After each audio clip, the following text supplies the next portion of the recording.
আবহাওয়া এবং বৃষ্টিকে উপেক্ষা করে আজ বৃহস্পতিবার সমগ্র রাজ্যের সঙ্গে কাছাড় জেলার শিলচর শহরেও শান্তিপূর্ণ এবং ধর্মীয় ভাব গাম্ভীর্যের মধ্য দিয়ে পালিত হল পবিত্র ঈদ উল আজহা।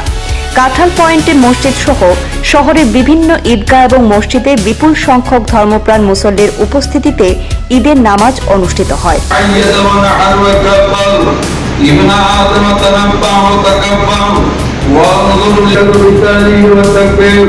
وقالت إلهنا ارحم هذا شيئا كبير واغفر هذا الطفل الصغير يا أرحم الراحمين على الناس لما وطلعوا للكريم وناداه رب العالمين। আজ সকাল 8:30টায় কাঁঠাল পয়েন্ট মসজিদে অনুষ্ঠিত ঈদের প্রধান জামাতে মুসল্লিদের ব্যাপক ভিড় লক্ষ্য করা যায়। ঈদের জামাতে ইমামতি করেন বিশিষ্ট ইসলামিক চিন্তাবিদ হযরত মাওলানা আব্দুল ওয়াহিদ বরভূইয়া। নামাজের আগে তিনি পবিত্র ঈদ উল আজহার তাৎপর্য নিয়ে গুরুত্বপূর্ণ বক্তব্য রাখেন। বক্তব্যে তিনি দেশ এবং সমাজে শান্তি, সম্প্রীতি এবং সৌহার্দ্য বজায় রাখার আহ্বান জানান। পাশাপাশি মুখ্যমন্ত্রীর আহ্বানে সাড়া দিয়ে গরু কোরবানি পরিহার করে বিকল্প বৈধ পশু কোরবানি দেওয়ার জন্য মুসলিম সমাজের প্রতি আবেদন জানান। নামাজ শেষে দেশ এবং জাতির শান্তি, সুখ, সমৃদ্ধি এবং মঙ্গল কামনায় বিশেষ মোনাজাত অনুষ্ঠিত হয়। এই সময় দেশবাসীর মধ্যে ভ্রাতৃত্ববোধ এবং পারস্পরিক সম্প্রীতি বজায় রাখার আহ্বান জানানো হয়। ঈদ উপলক্ষে প্রশাসনের পক্ষ থেকে শহরের বিভিন্ন এলাকায় কড়া নিরাপত্তা ব্যবস্থা গ্রহণ করা হয়েছিল, যাতে কোনো ধরনের অপ্রীতিকর ঘটনা না ঘটে সেদিকে প্রশাসনের কড়া নজর ছিল বলে জানা গেছে। আজ বিশ্ব মুসলমানের দুইটি উৎসবের মধ্যে একটি উৎসব হল ঈদ উল আজহা। আজ ঈদ উল আজহার দিন। এই দিনটি অত্যন্ত তাৎপর্যপূর্ণ, গুরুত্বপূর্ণ। তাৎপর্য হলো এই উৎসবটি ত্যাগ এবং তিতিক্ষার উৎসব।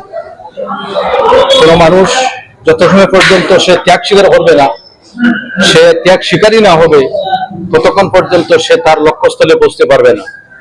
এজন্য এই ঈদটিকে এই শিক্ষাটা দেওয়া হয় যে মানুষ তার জীবনে যে কোনো ক্ষেত্রে ত্যাগী হতে হয়।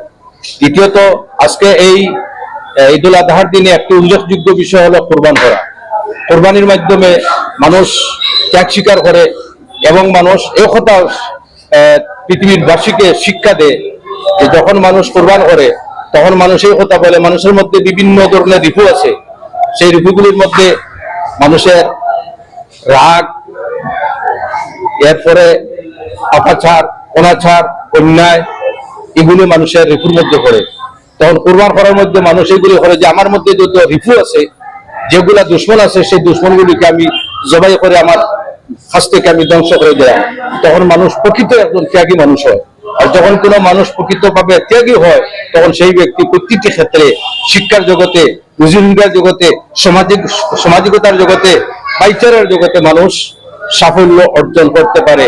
এই জন্য ধর্ম নির্বিশেষে প্রত্যেক মানুষকে যদি ত্যাগী হন, প্রত্যেক মানুষ যদি ত্যাগী হন, ত্যাগ স্বীকার করেন, তাহলে তার জীবনের সে সফলতা অর্জন হবেই, তাতে কোনো সন্দেহ নেই।